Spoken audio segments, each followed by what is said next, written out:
चुनाव में आप सभी का स्वागत है। मैं हूं सुमित और मंगलवार का दिन भारतीय बाजारों के लिए आज फिर एक बढ़िया तेजी के साथ क्लोज होता हुआ दिखाई पड़ा। दिन के ऊपरी स्तरों पर निफ्टी जाके बंद हुए और आज शुरुआती कारोबार में जो थोड़ी वीकनेस थी सेकंड हाफ में मार्केट ने पिकअप करी और थोड़ा रिस्पाइट 12 बजे के अराउंड था और फिर सेकंड हाफ में लास्ट आवर में बिल्कुल ही बढ़िया तेजी के साथ दिन के ऊपरी स्तरों के करीब जाके इंडेक्स बंद होता हुआ दिखाई पड़ा। अंतर्राष्ट्रीय संकेत बेहतर साइड पे थे, यूरोपियन मार्केट्स तेजी में थे, एशियन मार्केट्स या की क्लोजिंग आते आते थोड़ा बेटर साइड पे सिचुएशन थी, डाउ फ्यूचर तेजी में थे तो उसका एक इम्पैक्ट यहाँ मार्केट में देखने को मिला और लोअर लेवल से एक बढ़िया मूव बाजार में बनता हुआ दिखाई पड़ रहा था। ना केवल बल्कि ब्रॉडर साइड पे भी मार्केट्स में एक अच्छी खरीदारी थी।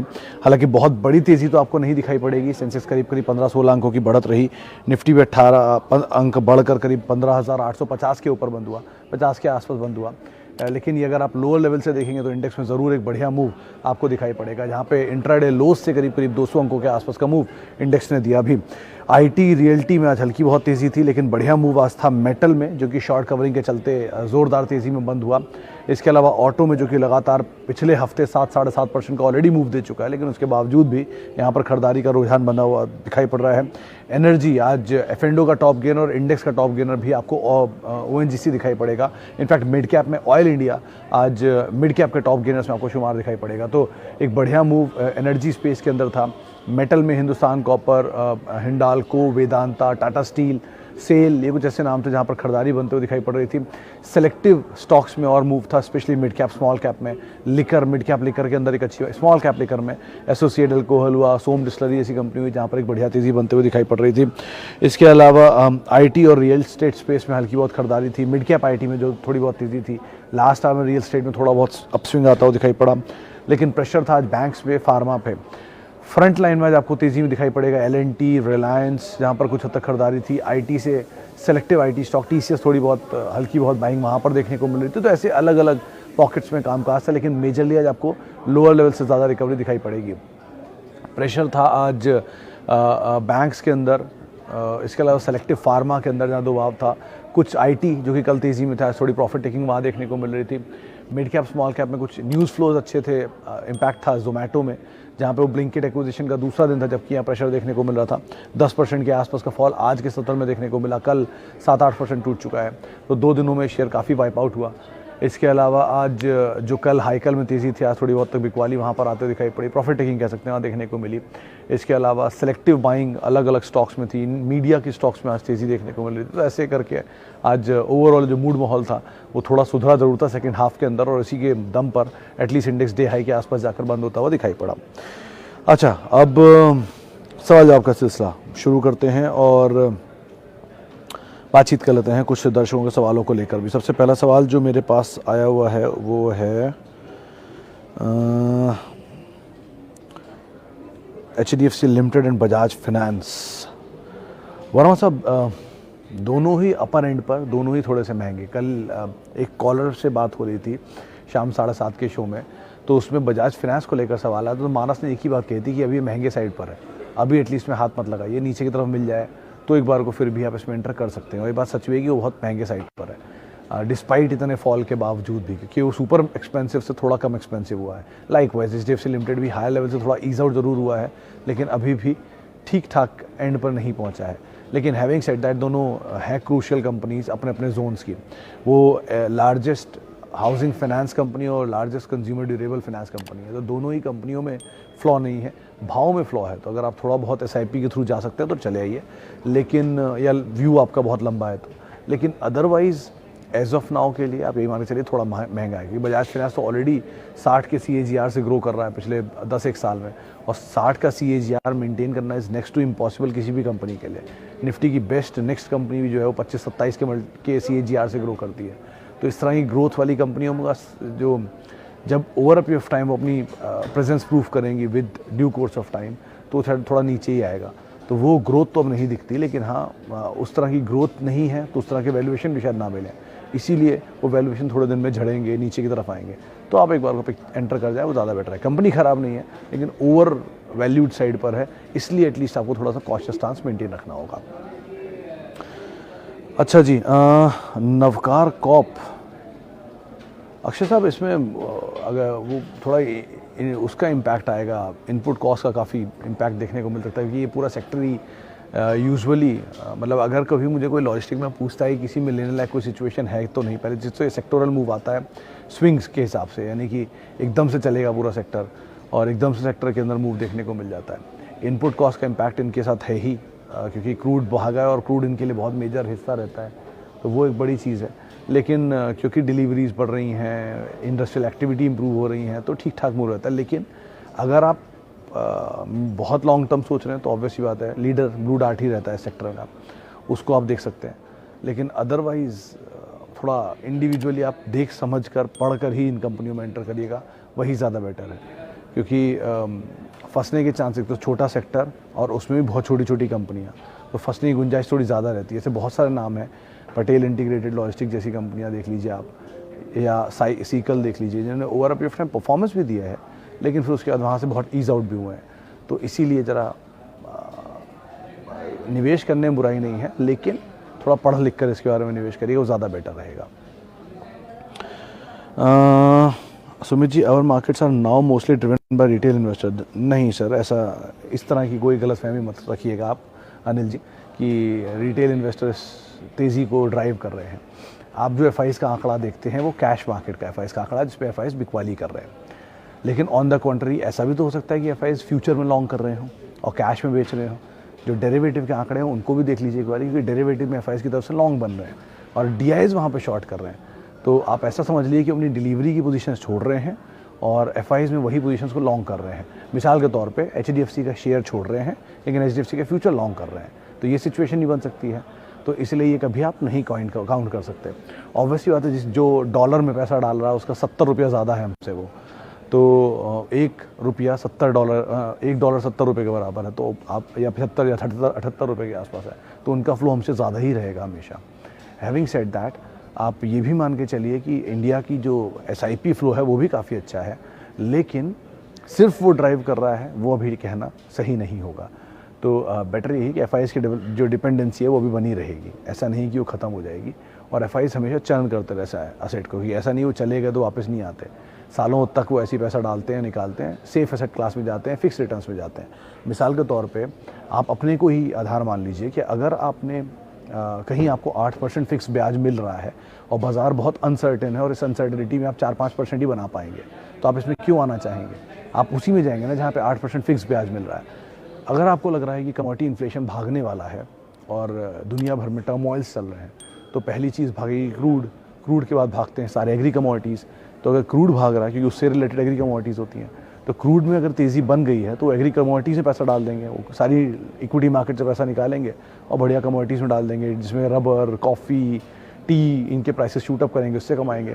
तो उनको तो 8%, 10%, 12% रिटर्न चाहिए, उनके लिए कोई ज़रूरी थोड़ा ना कि इक्विटी में ही रहना है, वो कहीं भी जा सकते हैं। कुछ नहीं मिला तो बॉन्ड्स पे ले जाएंगे, यूएस मार्केट में इंटरेस्ट रेट बढ़ रहा है, वहाँ 10% मिल रहा है, वहाँ चले जाएंगे। तो लाइक वाइज पैसा शिफ्ट होता रहता है, चर्न होता रहता है, लेकिन पूरा नहीं होता, कुछ यहाँ कुछ वहाँ, कुछ यहाँ वहाँ चलता रहता है। और अगर एक बार गए हैं तो वापस भी आ ही जाएंगे। इंडियन मार्केट को अवॉइड नहीं कर सकती कोई भी एसेट क्लास में आप अगर पैसा डालना चाहते हैं तो। Okay, Vedanta and Tata steel, Alpesh साहब, टाटा स्टील केस में तो कॉर्पोरेट डेवलपमेंट है, स्टॉक स्प्लिट है 10:1 का, यानी एक शेयर 10 में विभाजित होगा। वेदांता के केस में एक बार को आप ज़रूर मेटल की साइकिल में एंटर कर सकते हैं इन जोन्स के आसपास। आज ही वो बात हो रही थी गाबा सर से, उन्होंने कहा था कि इसमें आप एंटर करिए, वेदांता ही बेटर दिख रहा है, हिंडाल्को और वेदांता, जिनमें आप एंटर कर सकते हैं इन जोन्स में, क्योंकि ये शॉर्ट कवरिंग कैंडिडेट है। लेकिन ये चीज़ ध्यान रखिएगा कि ये साइक्लिकल मूव वाले शेयर हैं, लॉन्ग टर्म के लिए अगर आप जा रहे हैं तो साइकिल के किस हिस्से में एंटर करना वो क्रूशियल रहता है कि मेटल के प्राइसेस अगर दोबारा नहीं बढ़े तो इनकी सेल्स उस तरह की नहीं आएंगी जो पिछले 2 क्वार्टर में आ चुकी हैं। तो Q-on-Q बेसिस पे नतीजे टूटे हुए दिखाई पड़ेंगे, बाजार फिर रिएक्ट करेगा, फिर ये शेयर नीचे आएंगे, फिर आप कहेंगे कि ये शेयर नीचे आ गया जहाँ से लिया था वहाँ से। तो ज़रा इन चीज़ों का ध्यान रखिएगा कि Q-on-Q बेसिस पे इनकी सिचुएशन तब बदलती है जब प्राइसेस मेटल के चेंज होते हैं। तो अगर मेटल के प्राइसेस रियलाइजेशन सीक्वेंशियल बेसिस पे ख़राब हो रहा है, रियलाइजेशन मतलब कि जो स्टील बेचते हैं उसका दाम पिछले बार अगर $100 पर टन था, इस बार वो अगर $110 पर टन नहीं आया तो रियलाइजेशन नीचे होगा, इनका $90 पर टन आया तो रियलाइजेशन नीचे आ जाएगा। और इनपुट कॉस्ट बढ़ी है क्रूड की बढ़ने से या कुकिंग कोल के दम बढ़ने से, तो इनपुट कॉस्ट बढ़ना, रियलाइजेशन का ना आ पाना, मार्जिन का प्रेशर, इंटरेस्ट कॉस्ट बढ़ जाना, ऐसी बहुत सारी चीज़ें इंपैक्ट करेंगी इनके बिजनेस पर, जिसकी वजह से अगर क्वार्टरली नंबर ख़राब हुए तो बाज़ार में शेयर फिर रिएक्ट करेंगे। तो इस हिसाब से आप देखकर इसमें एंटर करिएगा दोनों में। लेकिन वेदांता ज़्यादा बेटर डिविडेंड प्ले है, टाटा स्टील में कॉर्पोरेट एडजस्टमेंट है स्टॉक स्प्लिट का, इसलिए वहाँ पर उस तरह की मूवमेंट आ सकती है। ओके, न्यूली लिस्टेड एथर इंडस्ट्री, दिनेश साहब अभी मैं अवॉइड ही करूँगा इसको, क्योंकि कोई भी कंपनी जो न्यूली लिस्टेड है, बीट LIC, बीट अदानी, जब तक उनकी पिक्चर नहीं क्लियर होती उनके नंबर्स को लेकर कोई भी कॉल लेना मुश्किल है, क्योंकि एटलीस्ट 2 क्वार्टर, 4 क्वार्टर या 6 क्वार्टर तो चाहिए ही किसी कंपनी के नंबर समझने के लिए कि ये किस तरह की स्थितियों में काम करती है।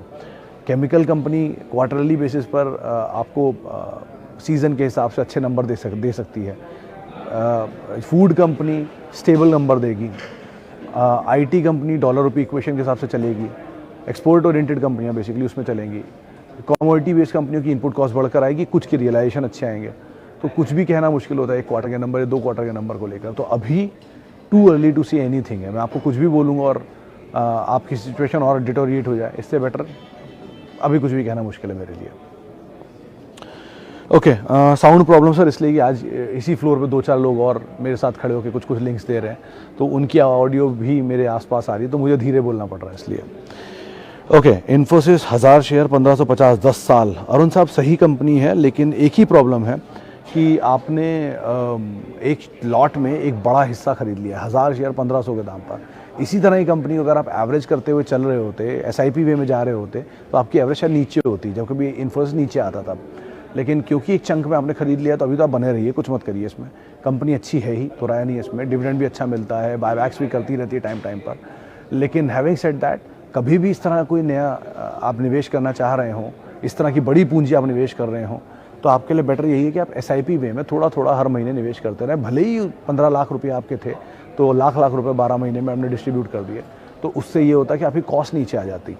तो इन्फोसिस जैसी ही कंपनी होती, 1500 शेयर ही होते, 1000 शेयर ही होते, लेकिन वो 1500 का दाम घट के कहीं 1200 साढ़े 1200 रुपये की रेंज में होता, तो आप ऑलरेडी बफर में खड़े होते। तो इस तरह की रणनीतियाँ इस्तेमाल करिए, वो ज़्यादा बेटर है। कंपनी में कोई ख़राबी नहीं है, बनाम से बने रह सकते हैं। अच्छा, प्रणव साहब का सवाल है, is there any news of infusion of cash in Vodafone? Sir, एक बहुत इंटरेस्टिंग चीज़ पढ़िएगा वोडाफोन में कभी आप। वोडाफोन करीब 2800 करोड़ रुपया के आसपास का घाटा देती है साल का।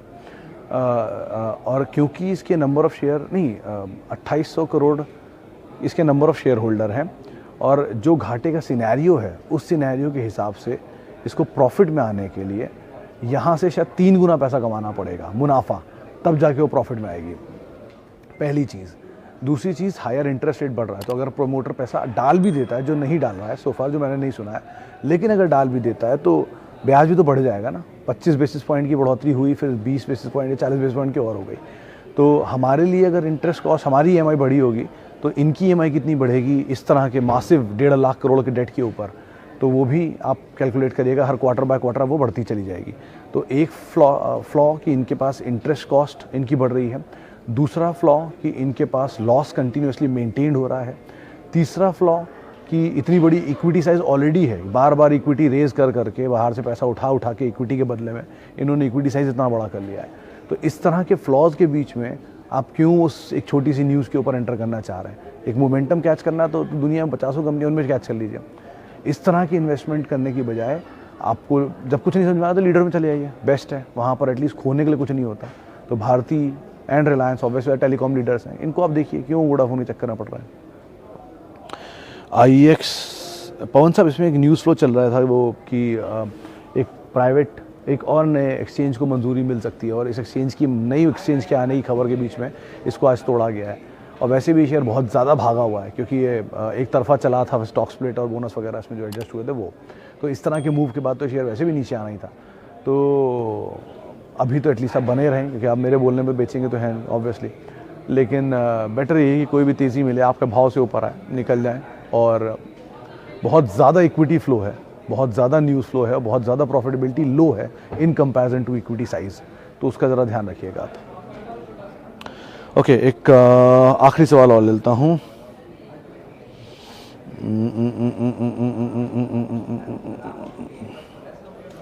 इतने सारे सवालों के बीच में कौन सा सवाल हो समझ में नहीं आता है।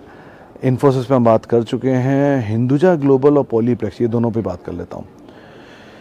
भट्ट साहब, पॉलीप्लेक्स के केस में इनपुट कॉस्ट का इम्पैक्ट रहेगा, लेकिन ये मीडियम टर्म के लिए आप ठीक कंपनी में हैं, मोमेंटम मिले आप निकल सकते हैं।